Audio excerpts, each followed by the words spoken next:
L'église de l'Odyssée purifiée en pleine guerre de Palestine. Alors cela peut sembler étrange, la relation qu'il y a entre la guerre et l'église de l'Odyssée, l'église de Dieu, mais pour ceux qui sont avancés, ils le comprendront. Pour ceux qui le sont moins, eh bien, on va expliquer au fur et à mesure que nous avançons dans le sujet. Est-ce que Daniel peut me lire le verset d'introduction? Ma colère s'est enflammée contre les pasteurs, et je châtierai les boucs, car l'Éternel des armées visite son troupeau, la maison de Juda, et il en fera comme son cheval de gloire dans la bataille. Zacharie chapitre 10, verset 3. En effet, j'ai oublié la référence. Zacharie chapitre 10, verset 3. Ma colère, dit le texte. Alors, il y a des mots qui sont importants. Colère, pasteur. Visiter et la maison de Juda. Et lorsque nous parlons de visite, nous savons que cela correspond au jugement investigatif, le jugement dont le but est de préparer et de sélectionner les noms, qu'il s'agisse des vivants, qu'il s'agisse des morts, pour faire partie de ceux qui, d'une part, feront partie de la résurrection et pour d'autres qui ne passeront pas par la mort. Visiter son troupeau, la maison de Juda, et en faire son cheval de gloire dans la bataille. Alors, ceci, bien sûr, nous amène à un texte que nous avons cité dernièrement, lundi, et qui parle de la purification de l'Église en relation avec le jugement des vivants. La parole est à Daniel. Les jours de la purification de l'Église approchent à grands pas. Dieu aura un peuple pur et vrai. Lors du puissant criblage qui aura bientôt lieu, nous serons mieux à même de mesurer la force d'Israël. Les signes révèlent que le temps est proche où le Seigneur manifestera qu'il a son vent à la main et qu'il purifiera bientôt totalement son ère.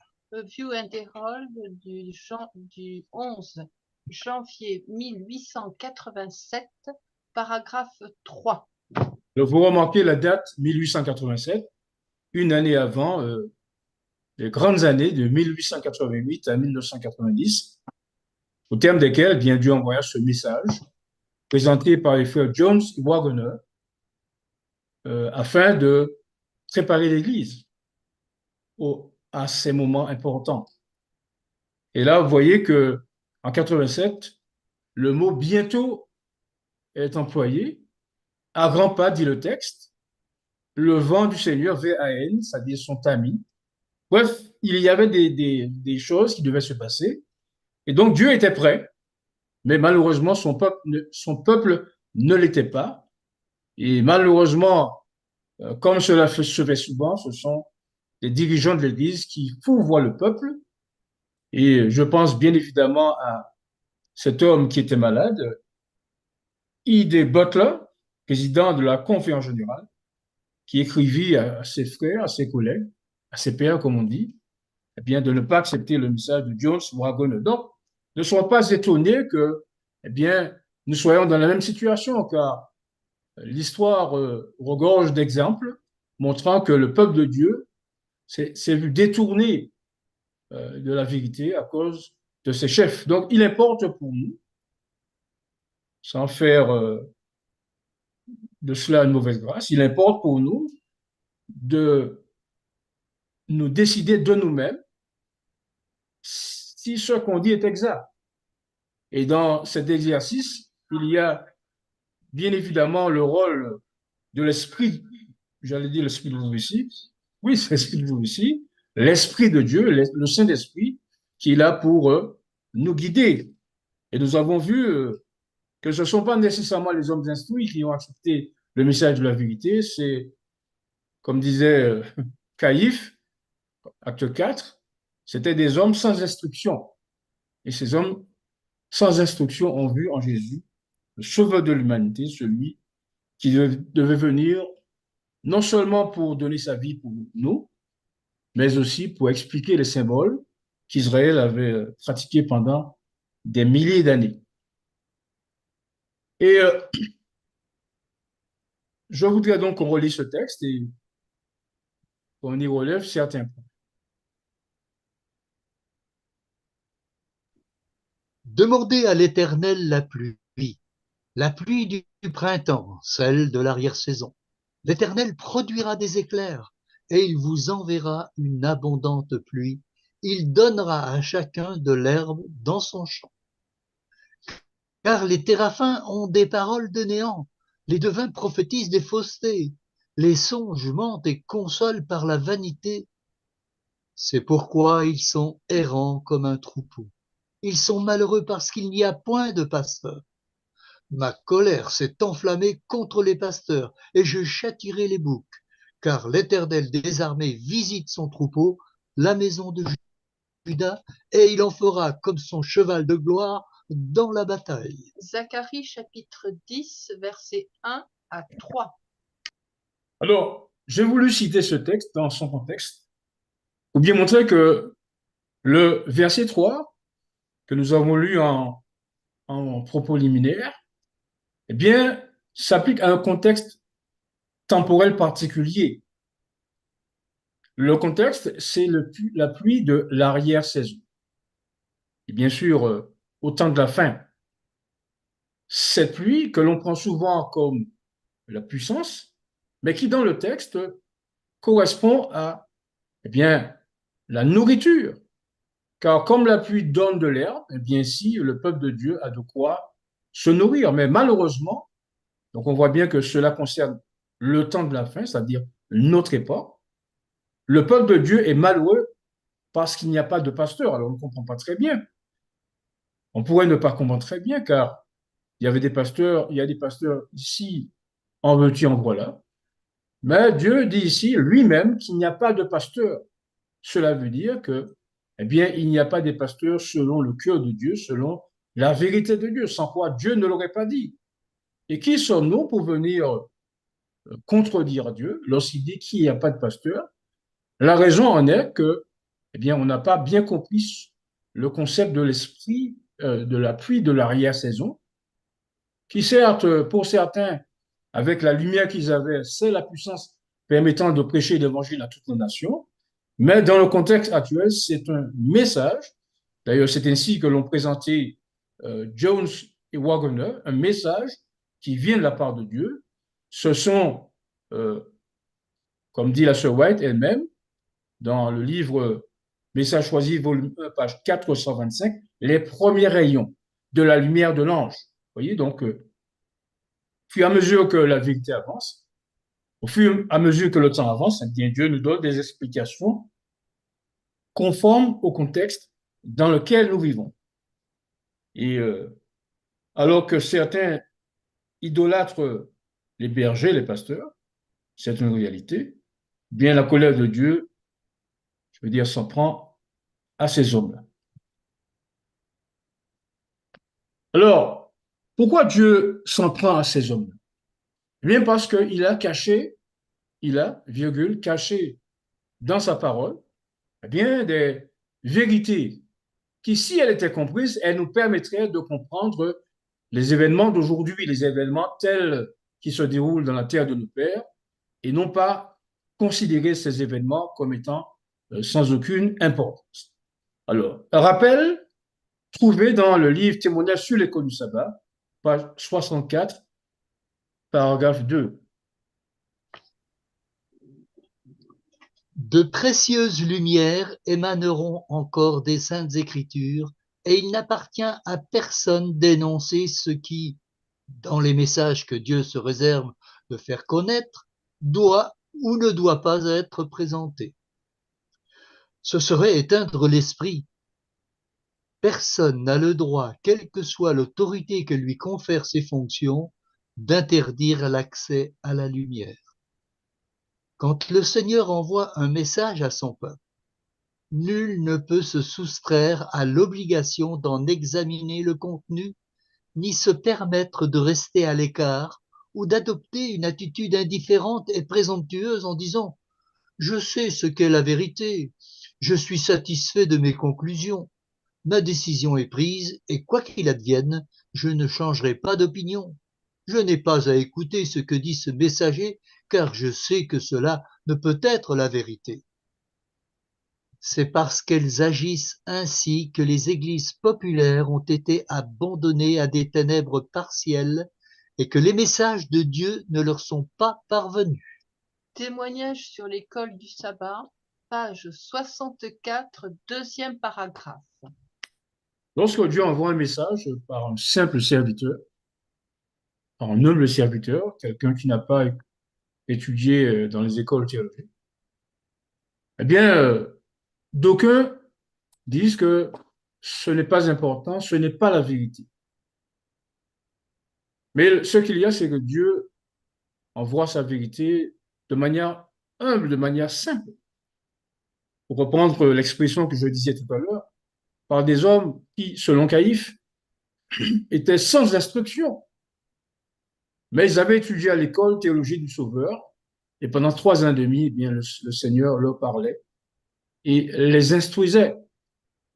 Alors, bien évidemment, il ne s'agit pas d'accepter n'importe quoi, mais il s'agit d'accepter des choses qui portent l'empreinte de l'Esprit de Dieu. Et lorsque la chose porte l'esprit, l'empreinte de l'Esprit de Dieu, l'Esprit de vérité, eh bien, on ne saurait se fourvoyer. Par exemple, on ne saurait accepter l'idée que, eh bien, il y a ce fameux sabbat lunaire qui peut être célébré à n'importe quel jour, le mercredi, le jeudi, le vendredi. D'ailleurs, lorsqu'on y pense bien, pourquoi parlerait-on de la loi du dimanche si Dieu ne focalisait pas sur un jour particulier et dans quelle, je veux dire, cacophonie spirituelle les nations elles-mêmes seraient lorsqu'elles veulent changer le sabbat de Jéhovah Dieu le samedi et mettre la chose le premier jour de la semaine. Nous comprenons ça. Il ne s'agit pas non plus de dire que pendant le millénium, nous passerons la chose sur, enfin, les événements sur la terre. Il ne s'agit pas non plus de dire, comme j'ai entendu hier soir, qu'il n'y aura pas de marque de la bête. Bref, il faut être sous l'inspiration de Dieu. J'insiste là-dessus, l'inspiration de Dieu repose sur les plus humbles d'entre nous, notamment sur les pécheurs de Galilée.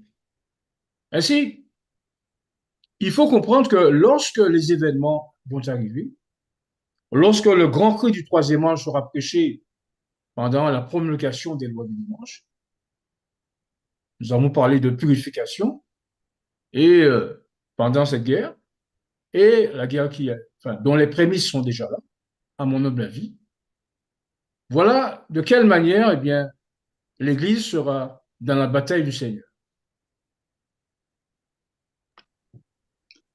Des milliers pénétreront dans la lumière. Nombreux sont ceux qui sont restés sourds à l'appel de l'Évangile. Ils ont été jaugés et éprouvés, mais d'énormes obstacles ont semblé surgir devant eux, paralysant leur marche en avant. Mais par la foi, la persévérance et le courage, beaucoup surmonteront ces obstacles et s'engageront dans la glorieuse lumière. Presque inconsciemment, on a placé des barrières sur le chemin raide et droit. On y a mis des pierres sur lesquelles on bute, mais elles seront enlevées. Quant aux murs de protection dont les faux bergers ont entouré leurs troupeaux, ils ne serviront à rien. Des milliers de personnes pénétreront dans la lumière et participeront à sa diffusion. Les intelligences célestes agiront de concert avec les agents humains. Ainsi encouragée, l'Église se lèvera et brillera, jetant toutes ses forces sanctifiées dans la bataille. De cette façon, les desseins de Dieu se réaliseront et les perles égarées seront retrouvées. Évangéliser, page 617, quatrième paragraphe. Ainsi, lorsque le moment sera venu pour que Dieu élève son nom devant les nations, eh bien, il n'y aura pas du tout venant. Il y aura des personnes sanctifiées et qui vont réaliser les desseins célestes. Et remarquez aussi que les intelligences célestes, c'est-à-dire les anges, coopéreront avec ceux dont les lèvres seront sanctifiées. Ainsi, frères et sœurs, nous comprenons que dans le contexte du thème d'aujourd'hui, donc dans le contexte de la purification, il faut comprendre que même un seul pécheur pourrait faire en sorte que la force, la lumière, eh bien, de Dieu s'en aille de l'Église tout entière. Ainsi, lisons-nous. Dieu désire faire comprendre à son peuple que la désobéissance et le péché sont extrêmement odieux à ses yeux et ne doivent pas être considérés à la légère. Il nous montre que lorsqu'un péché est dévoilé au sein de son peuple, il faut prendre immédiatement des mesures énergiques afin que la colère divine ne repose pas sur l'assemblée tout entière. Mais si ceux qui occupent des postes de confiance négligent de dévoiler les péchés, le Seigneur leur fera sentir sa colère et le peuple de Dieu sera tenu pour responsable de ses péchés. Le Seigneur a montré dans le passé combien il était nécessaire que l'Église se purifie. Un seul pécheur peut être la cause que la lumière d'en haut se retire de l'assemblée tout entière.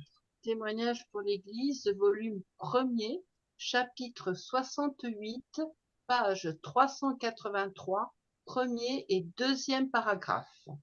Ce paragraphe inspiré nous fait nécessairement penser à cause d'Acan, à la situation d'Acan qui, à cause de ce péché, à cause de sa convoitise, eh bien, mis tout un peuple dans la désolation.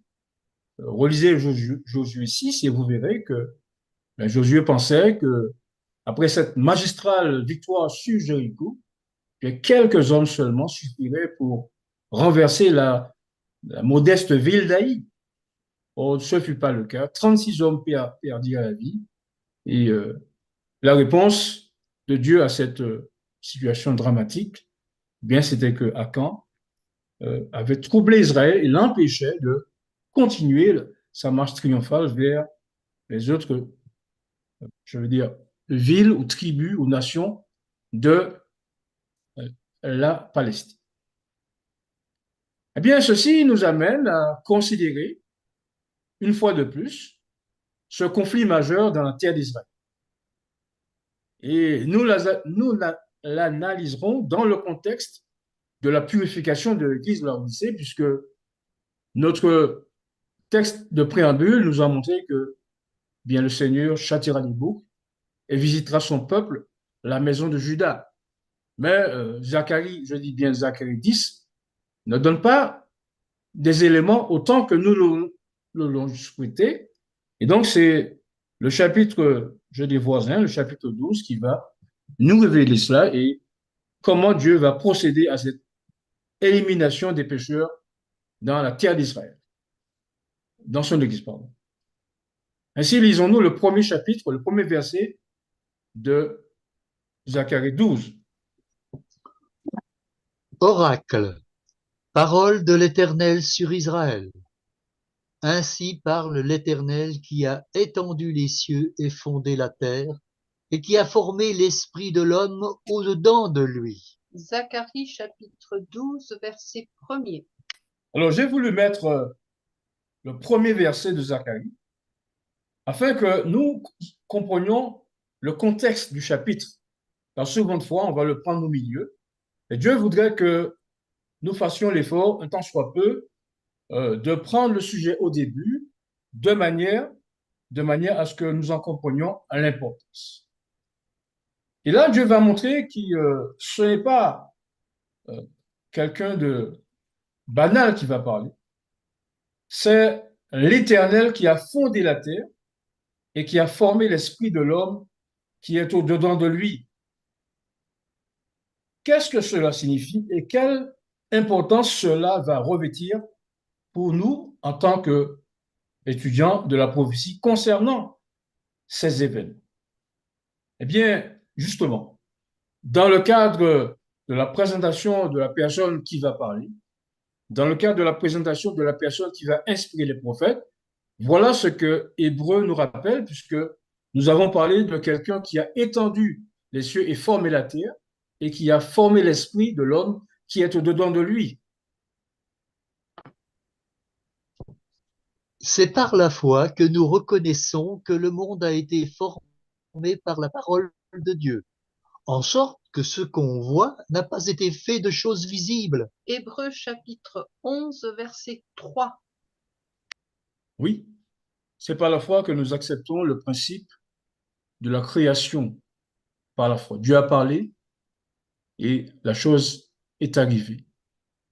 Et nous rejetons donc les théories humaines de bien l'ère quaternaire, l'ère glaciaire, la Terre reposant sur de l'eau pendant des milliers d'années, voire des millions d'années, et nous refusons, bien que l'homme, dont David dit qu'il est une créature merveilleuse, soit le produit de l'évolution. Alors, je vous prie, frères et sœurs, de bien réfléchir à ce que nous allons lire, car nous allons parler d'un conflit en Palestine en relation avec la purification de l'Église, et Dieu va signer son nom. Il va poser, il va dire, voilà, c'est moi celui qui a fondé la terre, c'est moi qui ai formé l'esprit de l'homme au-dedans de lui, c'est moi qui vais parler sur ces événements euh, dont nous parlons aujourd'hui.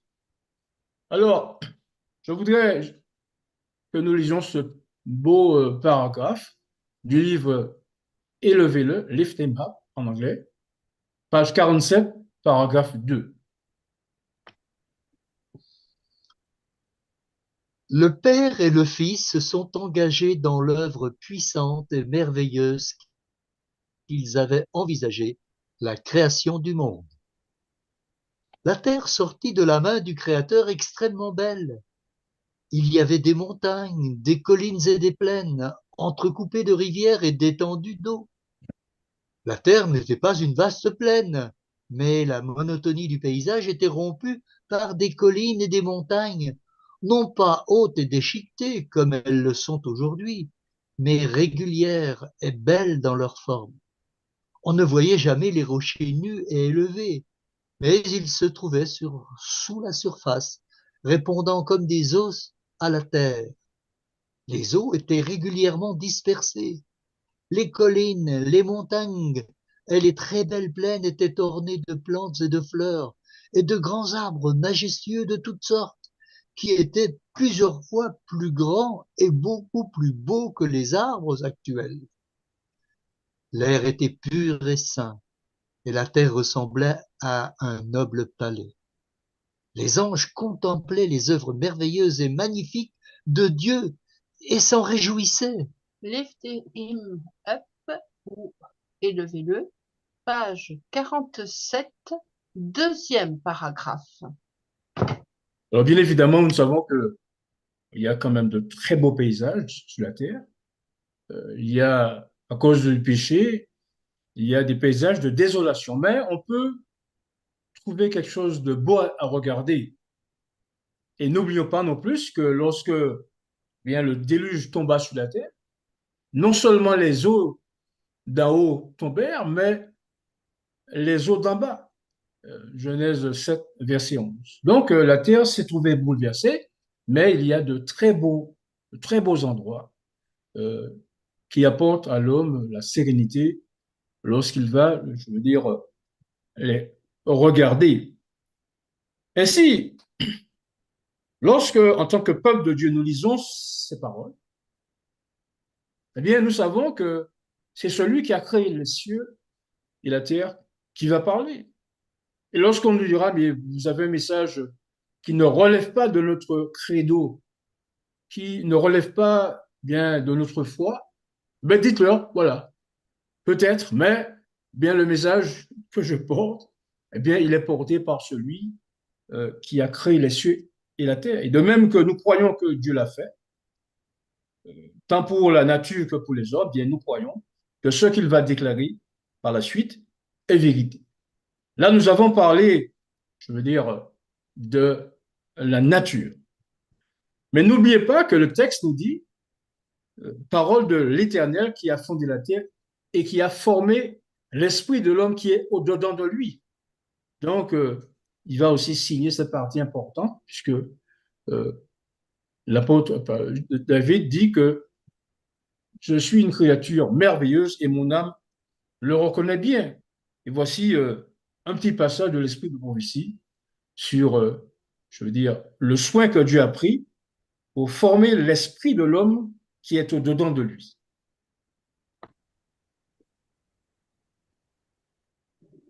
L'homme sous la supervision de Dieu. L'organisme physique de l'homme est sous la supervision de Dieu. Mais il n'est pas comme une horloge qui est mise en marche et doit s'arrêter d'elle-même. Le cœur bat, le pouls succède au pouls, le souffle succède au souffle, mais l'être tout entier est sous le contrôle de Dieu. Vous êtes l'œuvre de Dieu, vous êtes l'édifice de Dieu, c'est en Dieu que nous vivons, que nous nous déplaçons et que nous existons. Chaque battement de cœur, chaque souffle est l'inspiration de celui qui a insufflé dans les narines d'Adam le souffle de vie, l'inspiration du Dieu toujours présent, le grand je suis. Review and Herald du 8 novembre 1898. Alors, nous ne sommes pas médecins, nous ne sommes pas chirurgiens, mais nous reconnaissons quand même que la manière dont les choses sont organisées, dans le fonctionnement de l'être humain, dire ces échanges gazeux qui se font dans les poumons, cette respiration du cerveau, enfin, grâce au poumon, cette faculté que nous avons, malgré les dégâts causés par certaines maladies, eh bien d'avoir une mémoire qui nous permet de citer les textes bibliques, ce moyen que nous avons de réfléchir et de sortir des choses finalement qui suscitent l'admiration des autres, eh bien ça c'est le produit de la création. C'est celui qui a formé l'homme et fermé l'esprit de l'homme qui est au-dedans de lui. Maintenant que nous avons bien compris quel est l'auteur, eh bien, de la prophétie qui va suivre, eh bien, nous sommes rassurés puisque cela vient de Jéhovah Dieu lui-même, le grand je suis. Alors, qu'est-ce qu'il a à dire justement sur ce sujet et quelle relation pouvons-nous faire entre ces événements prédits par Jéhovah et les événements qui se déroulent aujourd'hui? Voilà ce qu'il va dire en préambule. Voici, je ferai de Jérusalem une coupe d'étourdissement pour tous les peuples d'alentour et aussi pour Juda dans le siège de Jérusalem. Zacharie chapitre 12, verset 2. Alors, je vais employer une expression martiniquaise que tout le monde pourra comprendre. Qui peut venir jouer dans notre tête et pour nous dire qu'il n'y aura pas de conflit à Jérusalem, je veux dire que ce soit aujourd'hui ou que dans les jours prochains? Qui pourrait s'y convenir à la parole de Jéhovah en disant que bien, nous n'acceptons pas, je veux dire, cette prédiction? Et pour que nous ayons une claire compréhension, nous allons nous poser la question, si nous parlons d'une Jérusalem spirituelle, alors bien évidemment, je focalise sur Jérusalem, euh, parce que c'est ce que Dieu fait, il va focaliser sur Jérusalem, mais il y a les régions, je veux dire, à côté, il y a Gaza, il y a la Cisjordanie, bref, on parle de la région. Et malheureusement pour nous, nous avons tendance à tout spiritualiser. Et je rappellerai la fameuse déclaration de la servante du Seigneur, là où il n'y a ni figure, ni symbole, il faut donner aux mots leur sens le plus évident.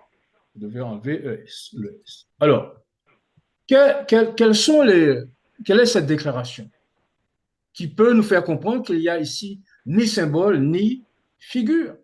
Eh bien, il y a cet adverbe de lieu, les peuples d'alentour. Donc, lorsque Dieu dit que Jérusalem sera une coupe d'étourdissement pour tous les peuples d'alentour, il ne parle pas. Alors, on peut, dans un contexte particulier, spiritualiser. Mais là, nous sommes dans le réel, nous sommes dans le physique, nous sommes dans le géographique. Et l'adverbe de lieu alentour nous interdit de spiritualiser à tout va ce texte. Alors là, vous avez une représentation de la Jérusalem actuelle qui est divisée en plusieurs parties. Comme disait Jésus, eh bien, Jérusalem serait piétinée par les nations, pluriel. Alors, il y a le quartier chrétien, en bleu à gauche, il y a le quartier arménien avec la religion orthodoxe, je veux dire, de l'Est. Il y a le quartier juif, il y a aussi le quartier musulman. Et à gauche, entre le quartier juif et le quartier musulman, il y a donc la mosquée d'Al-Aqsa, lieu sur lequel eh bien, était construit naguère le temple de Jérusalem. Donc, puisque nous avons des éléments de la part de Dieu que le plus humble d'entre nous peut comprendre, nous comprenons qu'un jour viendra, eh bien, les peuples d'alentour et les peuples hors de cette région seront impliqués dans un conflit qui sera très euh, préjudiciable pour beaucoup d'individus, puisqu'il s'agira d'une guerre mondiale. Alors, voilà les peuples d'alentour. Voilà ici Israël avec en jaune. Et les peuples d'alentour, eh bien, sont les Syriens, les Jordaniens, les Irakiens, les Saoudiens et au sud, les Égyptiens. Et quand je vois ça, je pense inévitablement à la véracité et à la précision du texte biblique. Car ici, nous sommes à l'est de la Palestine et on se souvient que, je veux dire, Abraham, lorsqu'il a renvoyé son fils Ismaël, la Bible dit qu'il alla vers l'Orient. Et ces peuples d'Orient, en tout cas les Syriens, les Jordaniens, les Irakiens, les Saoudiens, sont, pardon, pour partie les descendants d'Ismaël, pardon. Je dis bien les descendants d'Ismaël, puisque je rappelais, je rappelais dernièrement quelqu'un que, savez-vous que Ismaël eut aussi 12 fils, à l'instar de Jacob qui 12 fils. Donc, vous voyez, il y a toujours eu de la part de, je veux dire, l'adversaire, des velléités de troubles. Alors, ceux qui croient qu'Isaac est le fils de la promesse, eh bien, croient que Israël a été le peuple de Dieu.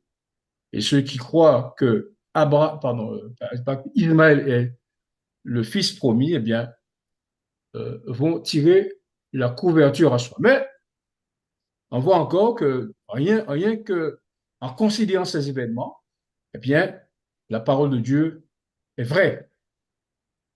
Et lorsque Dieu a dit qu'il va disperser Israël, nous le croyons aussi, mais Israël ne devait pas, en tout cas les descendants d'Israël ne devaient pas rester dans une seule région, mais comme disent les prophètes, Jérémie 30, par exemple, verset 1er, comme dit Ézéchiel 34, 36, 37, 38, et comme dit aussi le prophète Osée, eh bien, qu'ils sont disséminés par-delà la terre.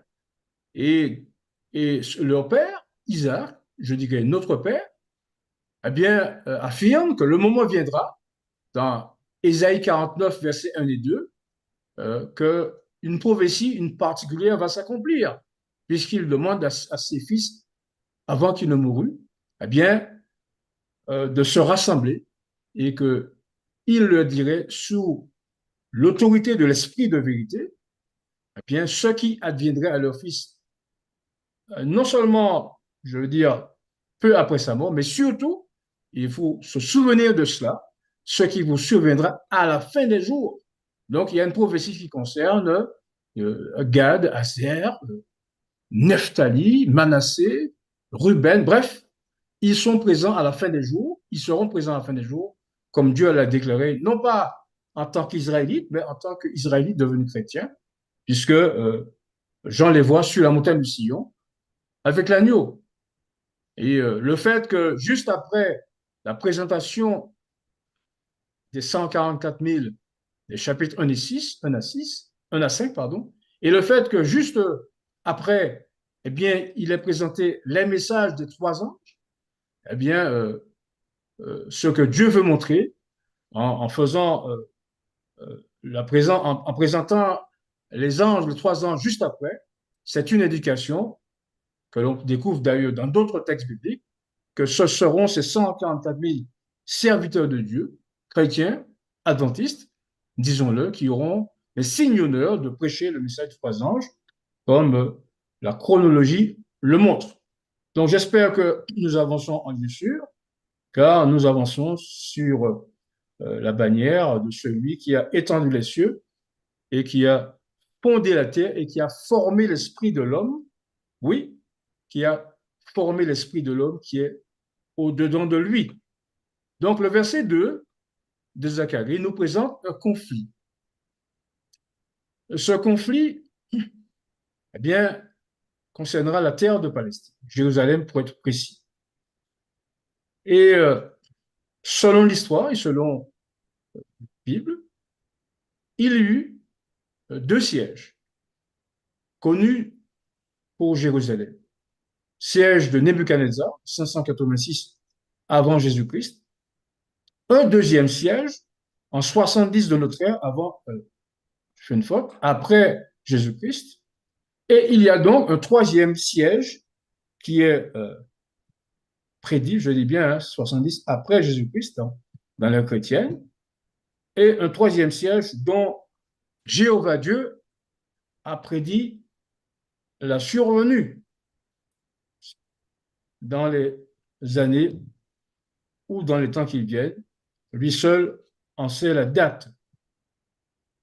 Eh bien, cela aussi nous amène à nous poser la question sur Jésus face à la question de Jérusalem. Alors, qu'est-ce que Jésus a dit sur Jérusalem? Et doit-on comprendre que le fait qu'il ait mis fin à la dispensation, je veux dire, hébraïque, et qu'il ait inauguré la dispensation évangélique, est-ce que cela signifie que toutes les paroles dites par les prophètes n'ont plus de sens ou faut-il y voir simplement un avertissement de leur accomplissement dans l'avenir, comme on dit souvent, à la fin des jours? Daniel va nous rappeler un événement sur lequel Jésus va insister.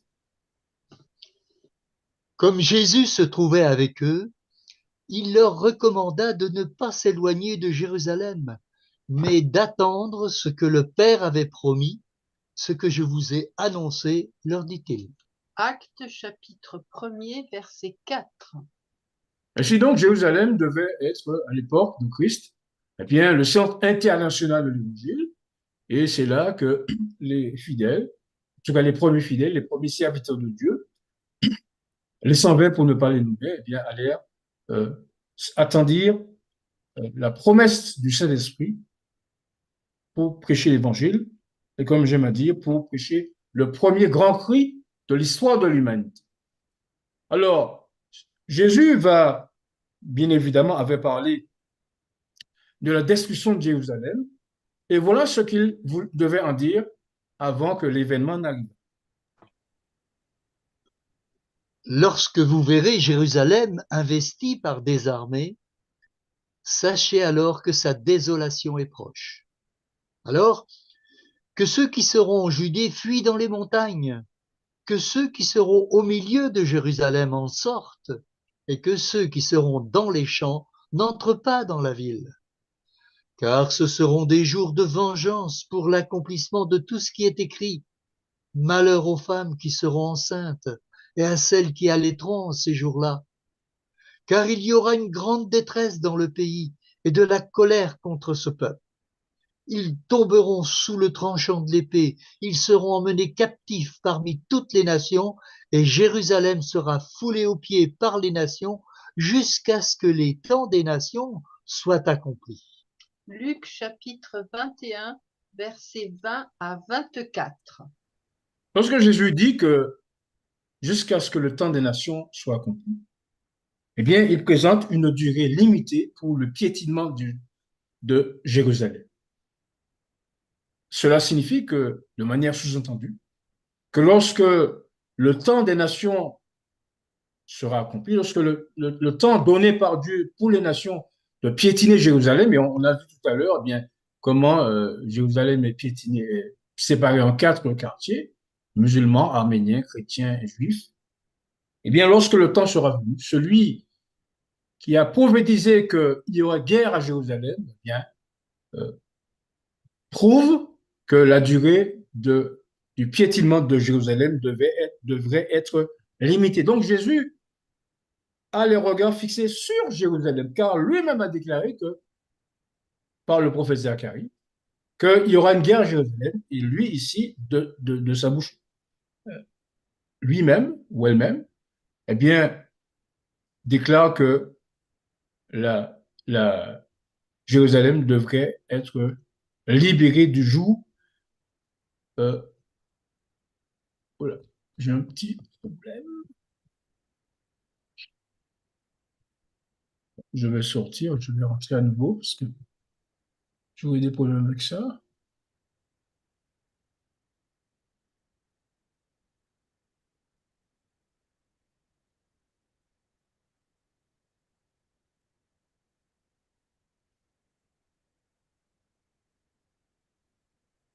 Ça a repris. Merci, Seigneur. Et donc, Jérusalem sera une coupe d'étourdissement pour tous les peuples. Et cela veut dire que tous les pays que nous avons vus tout à l'heure, eh bien, l'Égypte, la Libye, l'Arabie Saoudite, l'Irak, la Syrie, bref, tous ces pays, les pays d'alentour, comme dit le texte, mais aussi les autres peuples, puisque Dieu en parle comme étant une guerre mondiale. Toutes les nations sont impliquées donc dans ce conflit. Et toujours dans le cadre de la réalité, n'oubliez pas que là où il n'y a ni symbole, ni figure, il faut donner aux mots leur sens le plus évident. Et Zacharie va parler de la guerre, non, le 10 et le 12, mais antérieurement, il donnera déjà un aperçu de ce qui se passerait lorsque Jérusalem serait libérée, lorsque Jérusalem aura cessé d'être piétinée et ce que Dieu en ferait pour son peuple, au sens strict du terme, et au sens le plus large, pour tous ceux qui viendront s'ajouter aux 144 000 fils de Jacob. Est-ce que Daniel peut nous lire ce texte? Et voici, l'ange qui parlait avec moi s'avança, et un autre ange vint à sa rencontre. Il lui dit, cours, parle à ce jeune homme, et dis, Jérusalem sera une ville ouverte à cause de la multitude d'hommes et de bêtes qui seront au milieu d'elle. Je serai pour elle, dit l'Éternel, une muraille de feu tout autour, et je serai sa gloire au milieu d'elle. Pause. Il sera sa Zacharie, gloire au milieu d'elle. Vas-y, Annie. excuse-moi, regarde. Zacharie, chapitre 2, versets 3 à 5. Quel rapport avons-nous, avant que nous lisions le deuxième verset, quel rapport avons-nous de la parole de Dieu? Lorsque dans Zacharie 10, il est parlé de conflits que Dieu va lui-même susciter, certains répètent de manière ironique, susciter de la part de celui qui a fondé la terre et qui a formé l'esprit de l'homme au-dedans de lui. Au-dedans de lui. Et lorsqu'on jette un coup d'œil dans l'histoire, ben on verra que Israël est resté, enfin en tout cas Juda est resté 70 années en captivité dans le territoire de Babylone. Et que sous le commandant de Cyrus, eh bien, sous l'ordre de Cyrus, Juda, qui est aussi Israël, revint de la captivité. Et lorsqu'on se place encore dans le contexte de Néhémie, d'Esdras, on verra que ces hommes ont commencé à reconstruire, eh bien, je veux dire, l'appel à la main et l'épée d'une autre. Ce qui veut dire en clair que Dieu n'a pas été, à l'époque, la gloire au milieu de Jérusalem, puisque c'est avec la force de leurs bras, la force de leur armée, eh bien que les constructeurs, je veux dire, ont agi. contre les fameux Sambala, les Tobija, l'Euronite et l'Édomite, qui voulurent empêcher la reconstruction du temple et qui voulurent reconstruire ce syncrétisme religieux, c'est-à-dire ce mélange du Dieu d'Israël et du Dieu, enfin des crons, du Dieu des païens qui étaient. Mais ces hommes-là, nous avions eh bien un Néhémie, homme solide, eh bien qui voulut même arracher les cheveux des personnes qui étaient autour de la muraille de Jérusalem. Donc, la Jérusalem de l'époque, de celle de Néhémie, n'a pas bénéficié de cette protection de la muraille de feu tout autour et de la gloire de Dieu au milieu d'elle, comme cela se produisit naguère lorsque Israël sortit d'Égypte. Donc la question reste posée, bien, à quel moment cette chose va s'appliquer? Ou alors est-ce que finalement cette déclaration a été une lubie de Zacharie? Non, c'est la parole de Dieu, c'est la parole de celui qui a formé la terre et qui a formé l'esprit de l'homme qui est au-dedans de lui.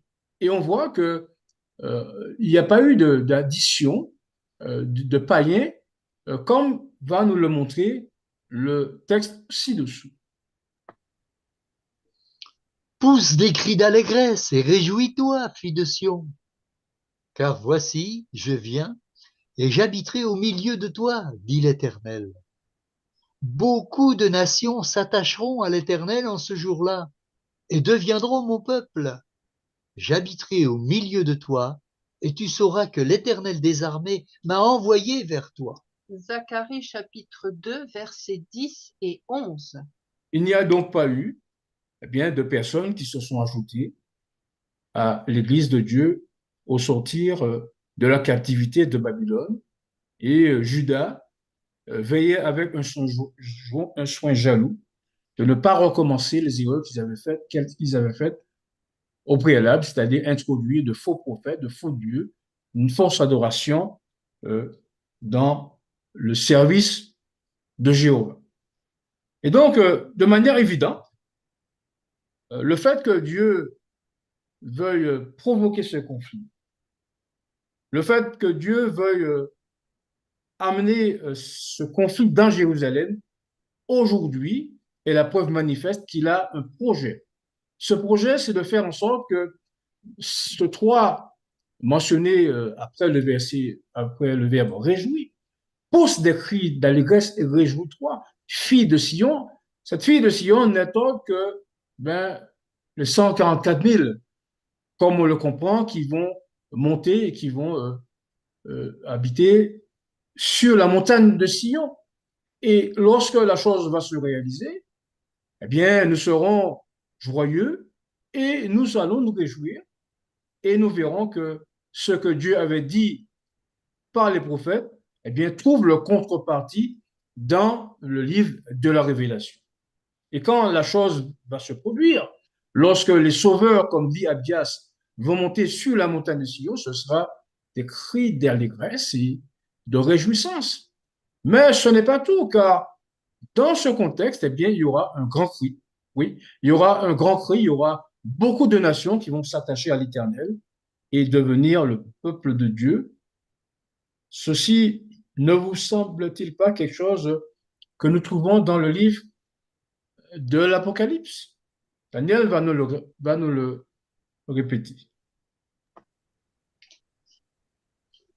Beaucoup de nations s'attacheront à l'Éternel en ce jour-là, et deviendront mon peuple. J'habiterai au milieu de toi, et tu sauras que l'Éternel des armées m'a envoyé vers toi. Zacharie chapitre 2, verset 11. Et j'entendis du ciel une autre voix qui disait, sortez du milieu d'elle, mon peuple, afin que vous ne participiez point à ses péchés et que vous n'ayez point de part à ses fléaux. Apocalypse chapitre 18, verset 4. Ainsi, la mention mon peuple dans Zacharie trouve sa contrepartie dans mon peuple dans le livre de la Révélation, ce qui atteste que bien tous les livres de la Bible s'achèvent et se résument dans l'Apocalypse. Jean ne va pas dire le moyen par lequel tous ces événements vont arriver, c'est-à-dire la place et l'endroit que Dieu prépare à la fois pour son peuple, mais aussi au sens strict du terme, c'est-à-dire l'Église de Dieu, l'Église de l'Odyssée, l'Église adventiste, mais on comprend bien que ce que Jean nous propose, c'en est l'écho, et ceci se passant bien évidemment dans le cadre du grand cri du troisième ange. Et voilà comment Ellen White apporte sa pierre à l'édifice pour nous expliquer la manière dont ces personnes eh bien, seront introduites dans l'Église de Dieu pour devenir son peuple. Parmi les habitants de la terre répandus dans toutes les nations, se trouvent des hommes qui n'ont pas fléchi les genoux devant Baal.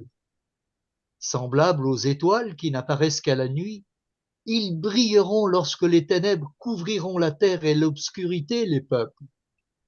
Dans l'Afrique païenne, dans les pays catholiques d'Europe et de l'Amérique du Sud, en Chine, aux Indes, dans les îles lointaines et dans les lieux les plus reculés du globe, le Seigneur possède un firmament d'âmes d'élite, en réserve, dit l'original anglais, page 188, qui apparaîtront dans tout leur éclat au sein des ténèbres, révélant nettement au monde apostat le pouvoir transformateur de sa loi.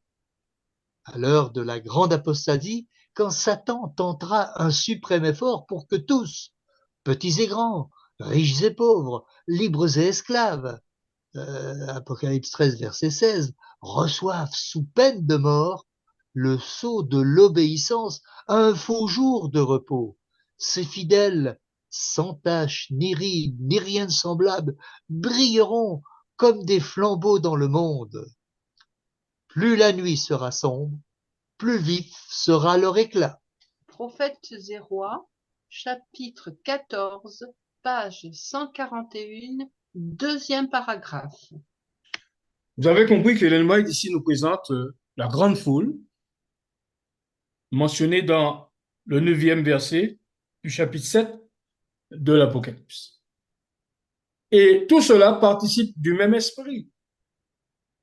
Zacharie parle de beaucoup de nations qui s'attachent à l'Éternel en ce jour-là, le jour où Dieu aura, je veux dire, nettoyé le pays comme il a fait naguère lorsqu'Israël sortit de lui.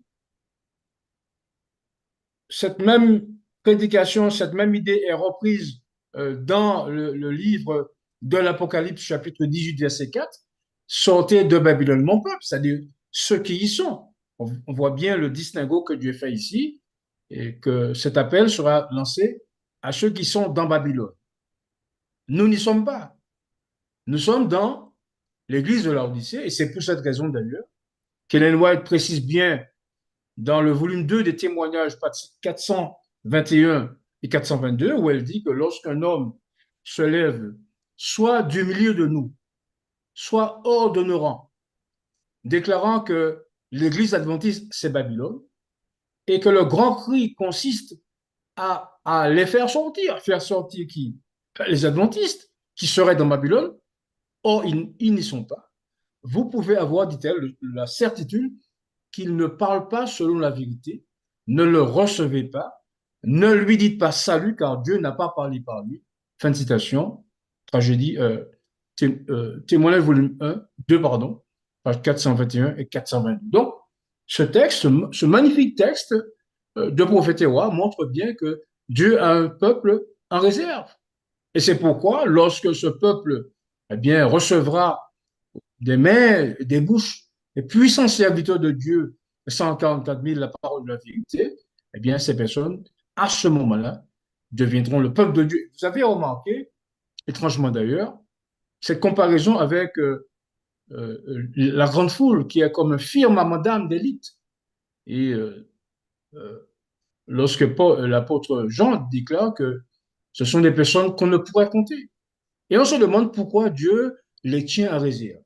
Nous pourrions nous interroger sur cette question et trouver rapidement la réponse parce que dans le livre Parabole de Jésus, page 274, Ellen White précise que le monde, chaque jour, eh bien, l'Église, pardon, se convertit au monde. Et Service chrétien, page 48, où elle déclare que bien, l'Église retourne résolument en Égypte.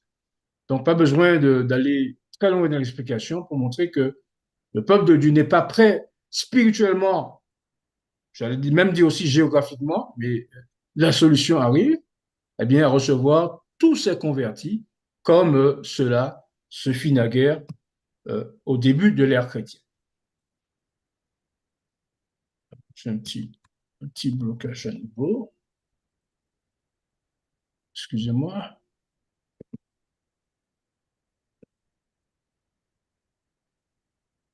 Un petit blocage.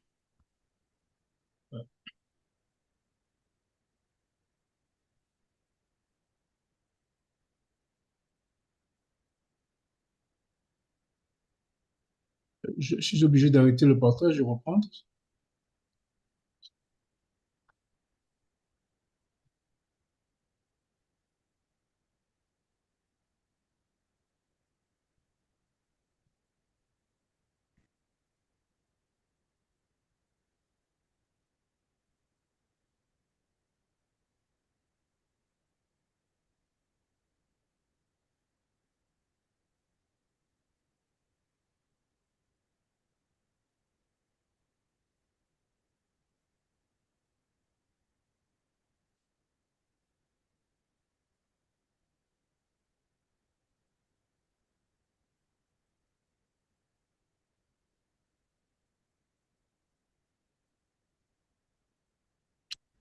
Bien.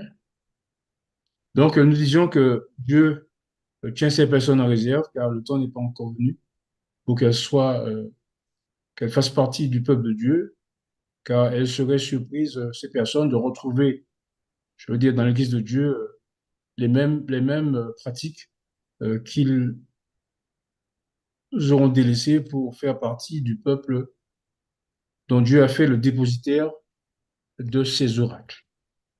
Alors, le temps pour moi de retrouver, je veux dire, le texte.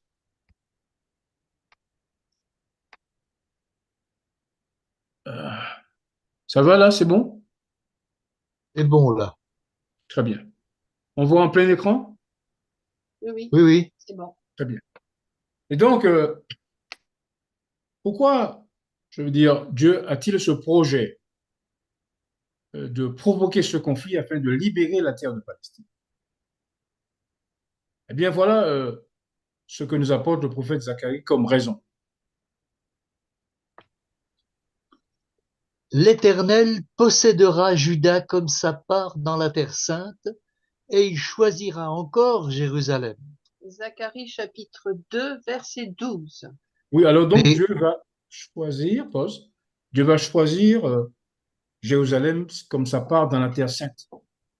Et puisque cette terre est occupée par des nations, eh bien, il faut qu'il provoque le moyen par lequel ces nations vont devoir céder la place au peuple de Dieu.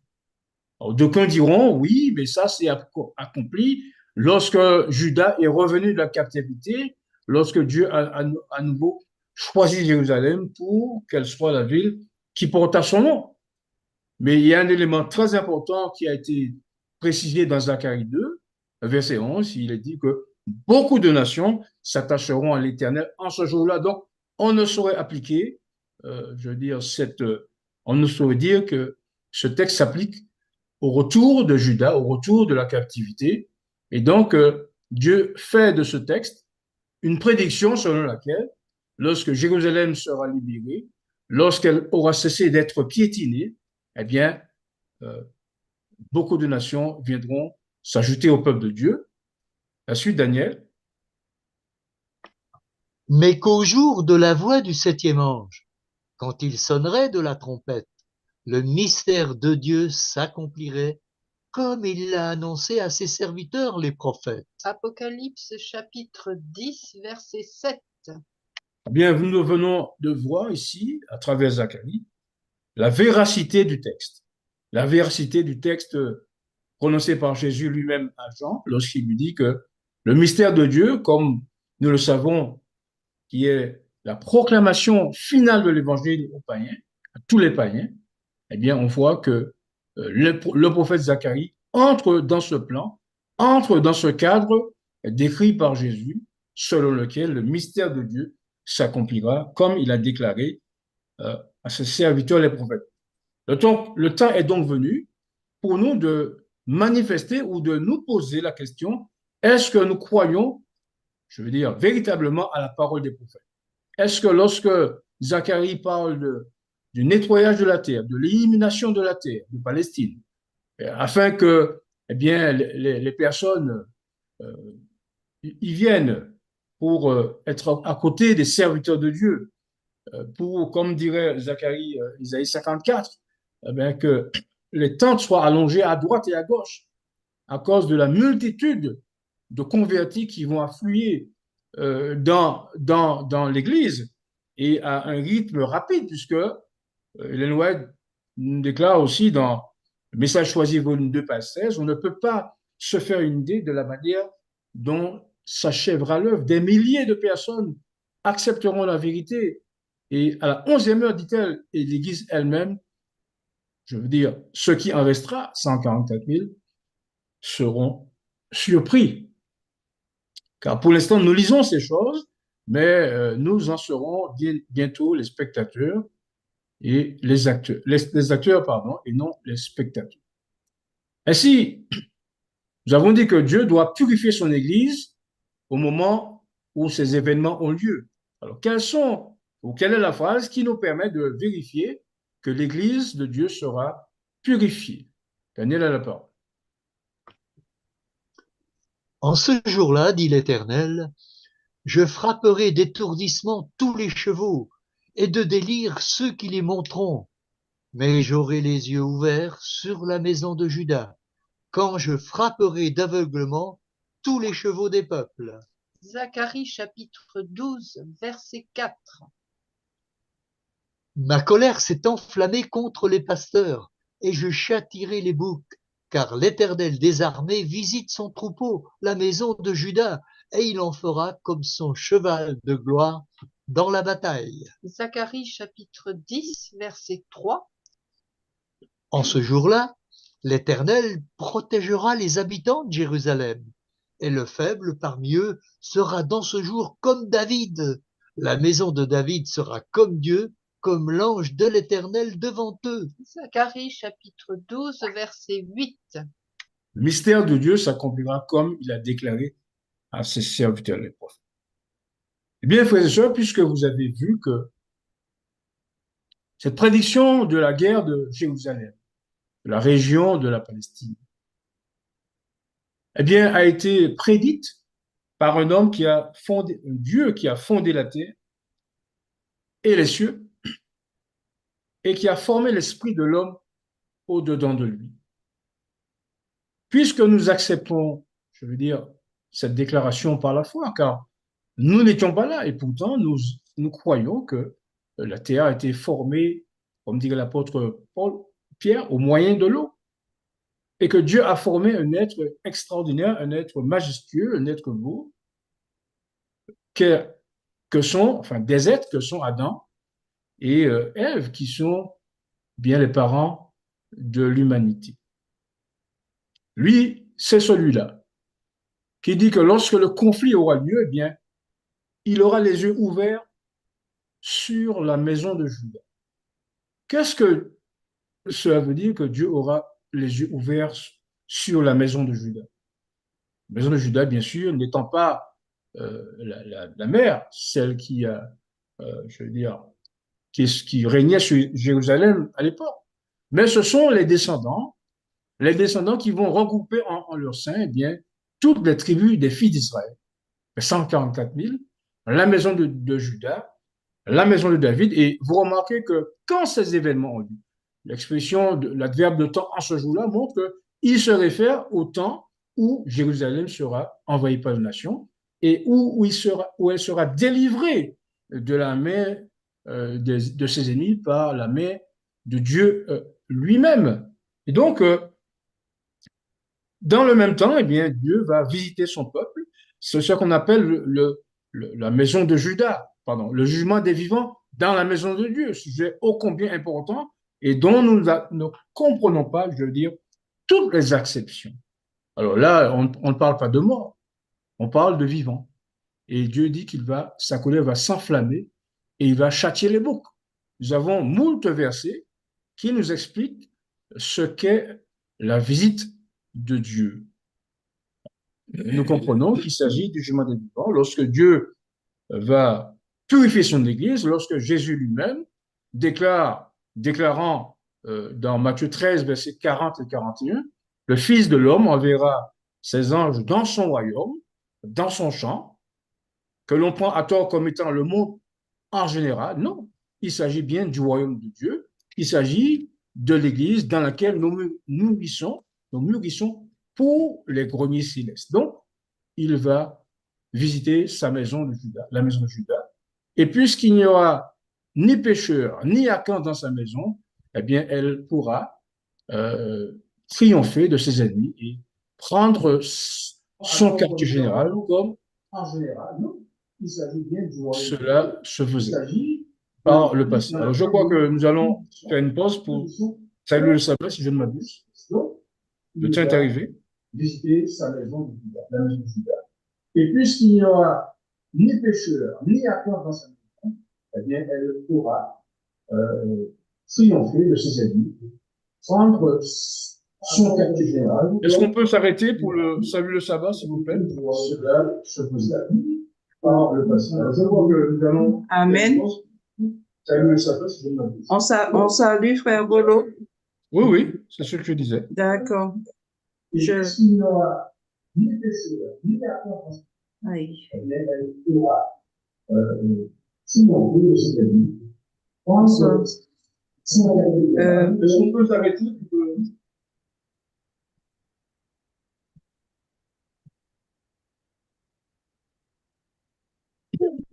Alors, oui, oui, oui. J'avais déjà dit à frère Bolo. OK. Alors, je vais débloquer les micros afin de permettre à tout le monde de saluer le sabbat. Josette, à toi la parole.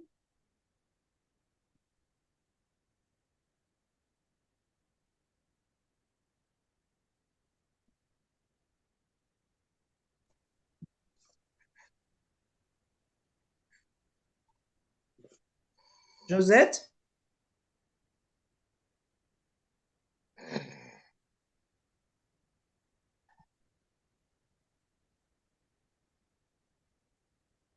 Mhm. Josette?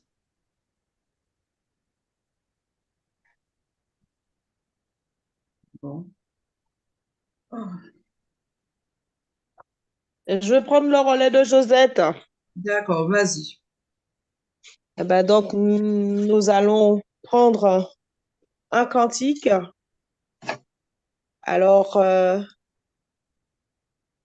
le 167. Est-ce qu'il y a des volontaires? 167. Tu dis quoi? Oui, oui. Voilà. Ben, qui veut prendre le premier couplet? D'accord, je vais commencer. D'accord, merci. Qui veut prendre le second? Pas connu? Je prends, Marie le prend. Marie-Laure, merci. Qui prend le troisième?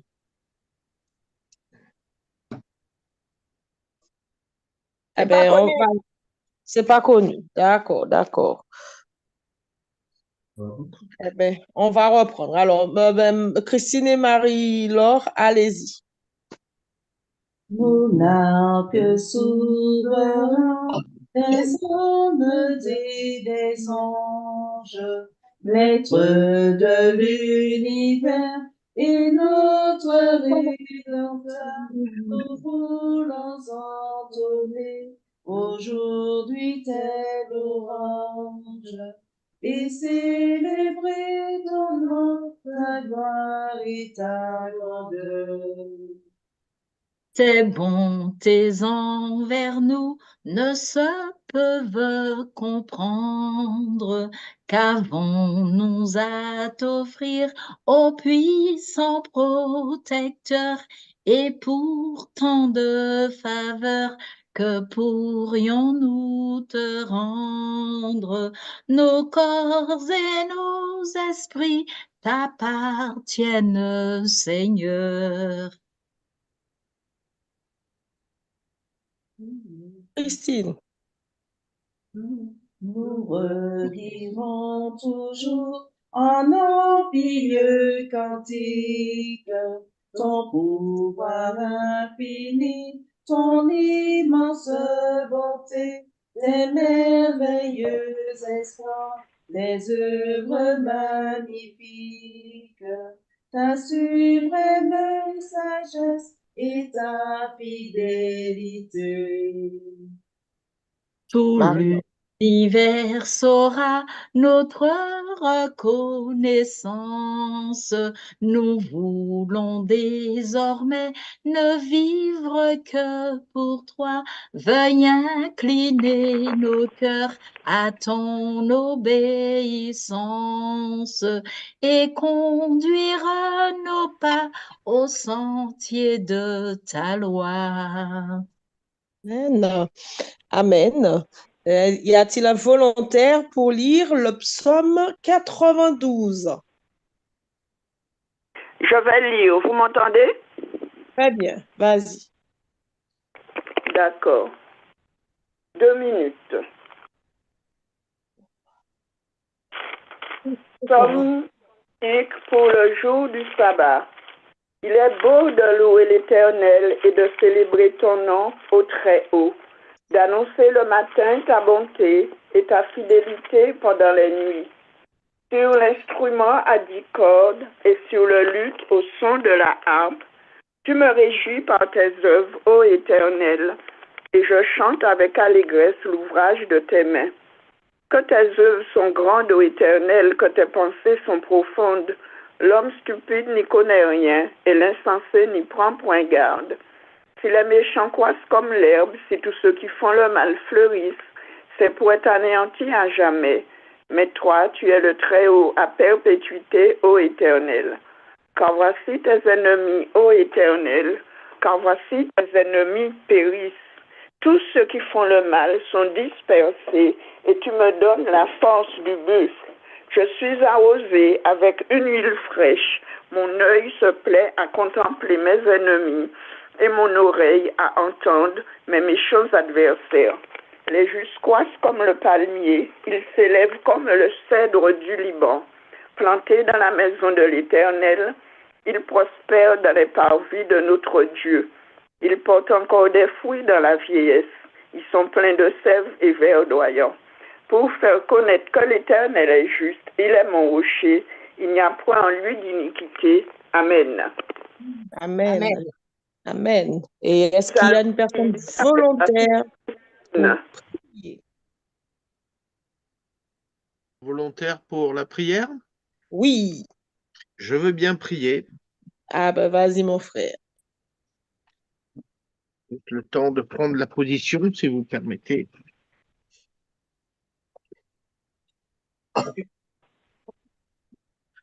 Prions. Père éternel, notre Père bien-aimé du ciel, notre Père plein de grâce et de bonté, nous voici inclinés devant toi. Nous voici inclinés devant toi, humblement, pour te demander de nous pardonner si nous t'avons offensé, si nous avons commis des erreurs durant notre semaine qui ne sont pas honorables. Nous te demandons de bien vouloir, dans ton infinie bonté et de ta main bienveillante, effacer d'un revers de bras tous ces péchés que nous avons commis sous l'influence de la tentation. Nous te demandons, Père bienveillant, de ne pas tenir rigueur, de ne pas nous tenir rigueur de ces fautes que nous faisons continuellement. Père, je te prie, dans ce départ de sabbat, pour tous nos frères et sœurs qui sont dans la maladie, tous ceux qui ont des problèmes. Je te prie pour eux, de ta main bienveillante, veuille accorder à tout un chacun le réconfort et la guérison. Père, Jésus a dit, si tu as la foi, alors tu es déjà guéri. Je te le demande humblement de tout mon cœur. Passe ta main bienveillante au-dessus de nous et accorde-nous cette guérison, Père. Père, je te prie également pour la situation qui se passe actuellement dans le monde, que ta volonté s'accomplisse, bien évidemment, mais que toutes les personnes qui sont des victimes collatérales, protège-les, veille sur eux. Père, je te prie également pour la semaine qui va arriver, pour tous les frères et sœurs qui sont réunis sur cette ligne et pour notre narrateur, la personne qui nous apporte la nourriture au temps convenable. Je te prie de les bénir et de leur faire passer une semaine sous ton regard béni. Apporte-leur la nourriture qu'ils ont besoin journalièrement. Donne-leur du réconfort. Bénis leur famille et tous les gens qui sont sur cette ligne, qui te suivent et qui t'apportent tout leur amour. Bien évidemment, tu es le Père qui nous a donné le souffle de vie. Notre vie t'appartient, notre souffle t'appartient. Use-en comme bon te semble. Je voudrais te demander enfin, Père, de me donner la possibilité de parler en ton nom et d'apporter à tous ceux qui recherchent ta voix les mots justes pour que la graine soit plantée et que ton Esprit Saint fasse le reste. Je ne suis digne de rien du tout, Père, mais c'est avec une grande humilité que je t'adresse cette prière sous le regard béni de Jésus pour qu'il le dépose au pied de ton sanctuaire céleste et qu'à travers ton infini immense, tu puisses apporter ta sainte bénédiction et ton regard bienfaisant sur nous. Amen. Amen, amen. Amen. Eh ben, bon sabbat à vous tous. Bon sabbat, Jésus-Christ. Bon Bon sabbat. sabbat. Bon sabbat à tout le monde. Bon sabbat.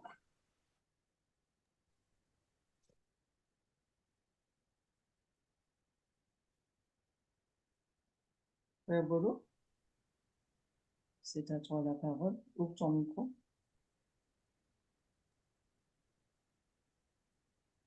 Mon micro était fermé, vous avez entendu ma prière? Oui, oui, oui, nous avons entendu ta prière. Merci beaucoup. Je disais que nous avons commencé le chapitre 12 de Zacharie par des révélations qui pourraient créer l'effroi.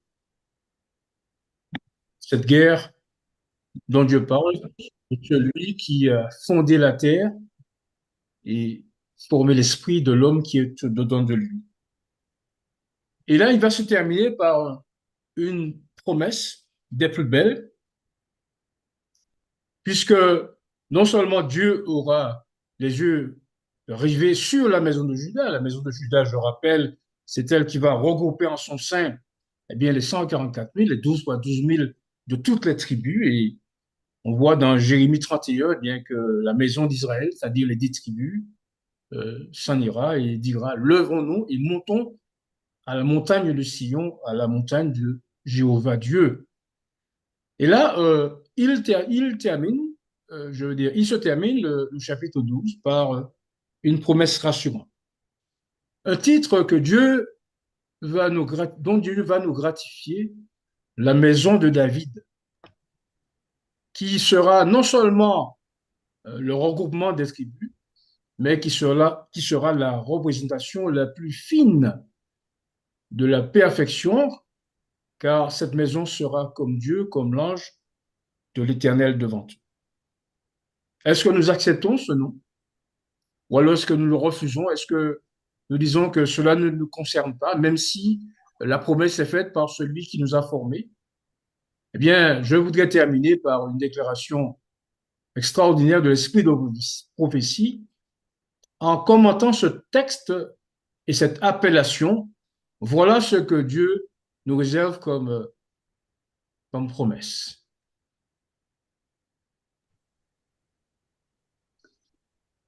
Alors l'heureuse nouvelle du Sauveur ressuscité se répandit jusqu'aux extrémités du monde habité. L'Église vit accourir à elle de tous côtés une foule de convertis. Des croyants se reconvertissaient et des pécheurs se joignaient aux chrétiens pour découvrir eux aussi la perle de grand prix. La prophétie se réalisait. Et le faible parmi eux sera dans ce jour comme David. La maison de David sera comme Dieu, comme l'ange de l'Éternel devant eux. Zacharie 12, verset 8. Chaque chrétien voyait en son frère l'image de l'amour divin. Un seul intérêt prévalait dans l'Église, éclipsant tous les autres. Refléter le caractère du Christ et travailler à l'édification de son royaume. La multitude de ceux qui avaient cru n'était qu'un cœur et qu'une âme. Les apôtres rendaient avec beaucoup de force témoignage de la résurrection du Seigneur Jésus. Et une grande grâce reposait sur eux tous. Et le Seigneur ajoutait chaque jour à l'Église ceux qui étaient sauvés. Acte 4, verset 32 et acte 33, acte 2, verset 47.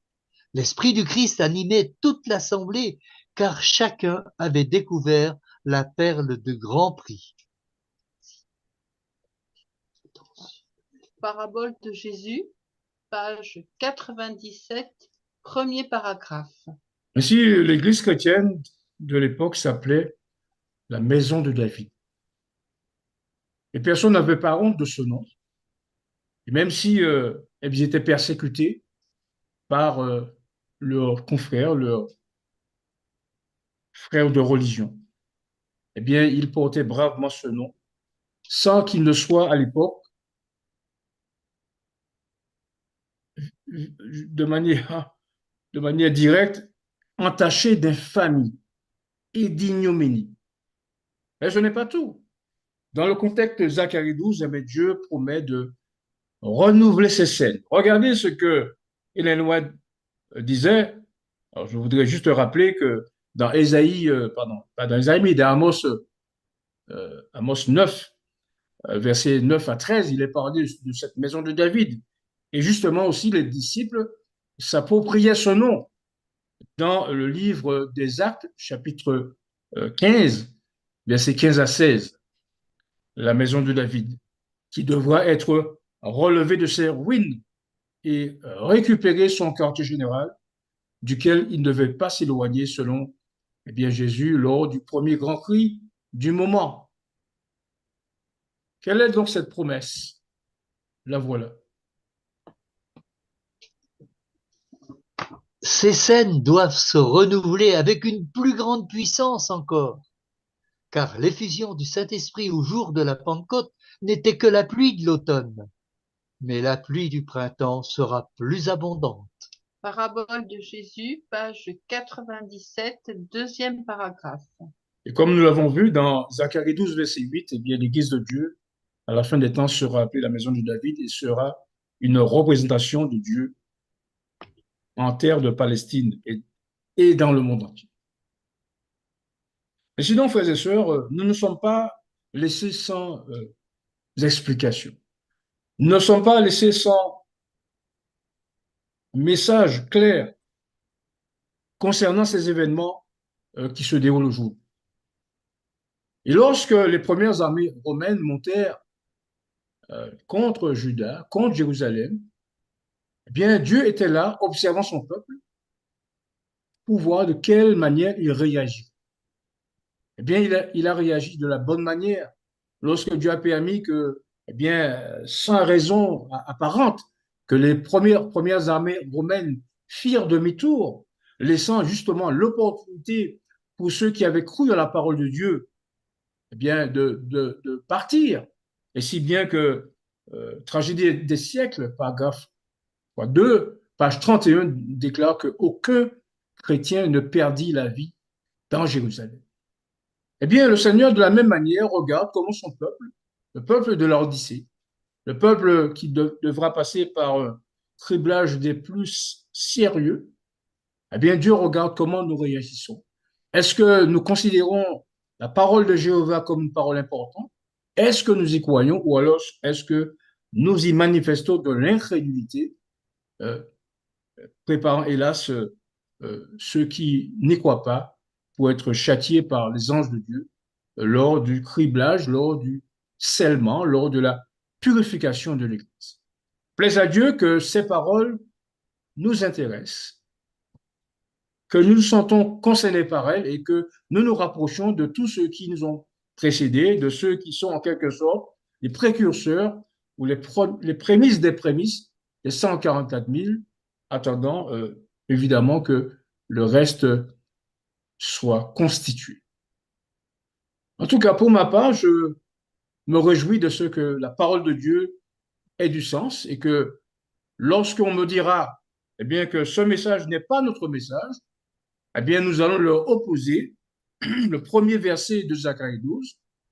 Ainsi parle l'Éternel, oracle sur Israël, de celui qui a fondé la terre et étendu les cieux et qui a formé l'esprit de l'homme qui est au-dedans de lui. Ainsi, nous allons donc nous retrouver, approfondir les sujets, faire des jeûnes, faire des prières, faire des moments de spiritualité afin que nous puissions profiter du temps qui nous reste afin de nous jeter dans les bras de notre Sauveur et nous préparer à faire partie du plus grand peuple qui ait jamais existé, les 144 000. C'est là ma prière pour vous et moi. Amen.